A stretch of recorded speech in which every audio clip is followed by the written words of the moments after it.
आज हम सुनेंगे भगवान विष्णु जी और माता लक्ष्मी जी की कहानी। एक बार भगवान विष्णु जी शेषनाग पर बैठे बैठे बोर हो गए और उन्होंने धरती पर घूमने का विचार किया। वैसे भी कई साल बीत गए थे धरती पर आए और वह अपनी यात्रा की तैयारी में लग गए।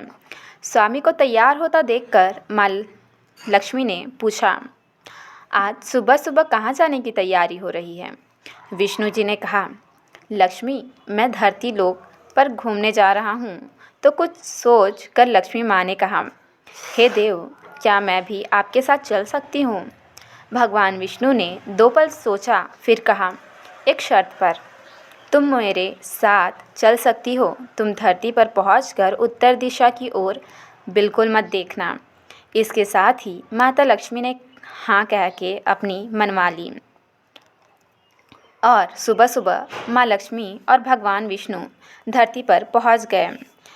अभी सूर्य देवता निकल रहे थे। रात बरसात होकर हटी थी। चारों ओर हरियाली ही हरियाली थी। उस समय चारों ओर बहुत शांति थी और धरती बहुत ही सुंदर दिख रही थी। और माँ लक्ष्मी मंत्रमुग्ध होकर धरती को देख रही थी और भूल गई थी कि पति को क्या वचन देकर आई हैं। और चारों ओर को देखती हुई कब उत्तर दिशा की ओर देखने लगी पता ही नहीं चला।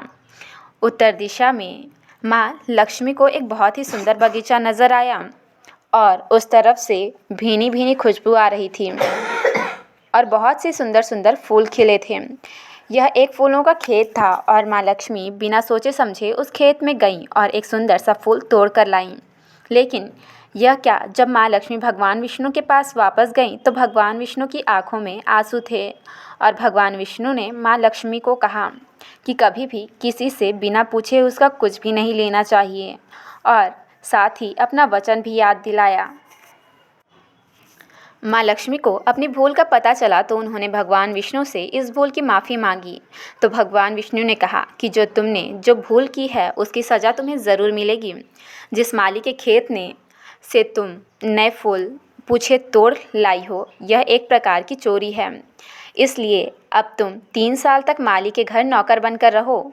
उसके बाद मैं तुम्हें बैकुंठ में वापस बुलाऊंगा। माँ लक्ष्मी ने चुपचाप सर झुकाकर हाँ कर दी और माँ लक्ष्मी एक गरीब औरत का रूप धारण करके उस खेत के मालिक के घर गई। क्या एक झोपड़ा था और मालिक का नाम माधव था। माधव की बीवी 2 बेटे और 3 बेटियां थीं।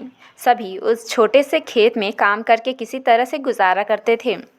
माँ लक्ष्मी जब एक साधारण सी गरीब औरत बनकर जब माधव के झोपड़े पर गई तो माधव ने पूछा, बहन तुम कौन हो और इस समय तुम्हें क्या चाहिए? जब माँ लक्ष्मी ने कहा, मैं एक गरीब औरत हूँ, मेरी देखभाल करने वाला कोई नहीं है, मैंने कई दिनों से खाया भी नहीं है, मुझे कोई भी काम दे दो, साथ में मैं तुम्हारे घर का काम भी कर दिया करूँगी, बस मुझे अपने घर में एक कोने में आसरा दे दो।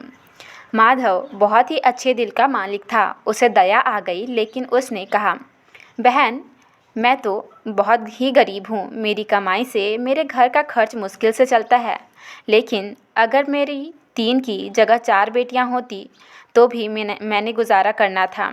अगर तुम मेरी बेटी बनकर जैसा सूखा रोटी हम खाते हैं वैसा तुम भी खाओ और हमारे साथ खुश रह सकती हो तो तुम मेरी बेटी बनकर अंदर आ जाओ।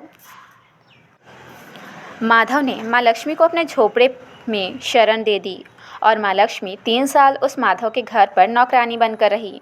जिस दिन माँ लक्ष्मी माधव के घर आई थी उससे दूसरे दिन ही माधव को इतनी आमदनी हुई।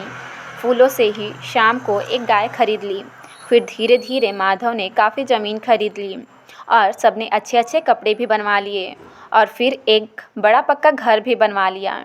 बेटियों और बीवी ने गहने भी बनवा लिए और अब मकान भी बहुत बड़ा बनवा लिया था। माधव हमेशा सोचता था कि मुझे यह सब इस महिला के आने के बाद मिला है। इस बेटी के रूप में मेरी किस्मत आ गई है। और अब 2-5 साल बीत गए थे, लेकिन माँ लक्ष्मी अब भी घर में और खेत में काम करती थीं। एक दिन माधव जब अपने खेत में काम खत्म करके घर आया तो उसने अपने घर के सामने द्वार पर एक देवी स्वरूप गहनों से लदी एक औरत को देखा।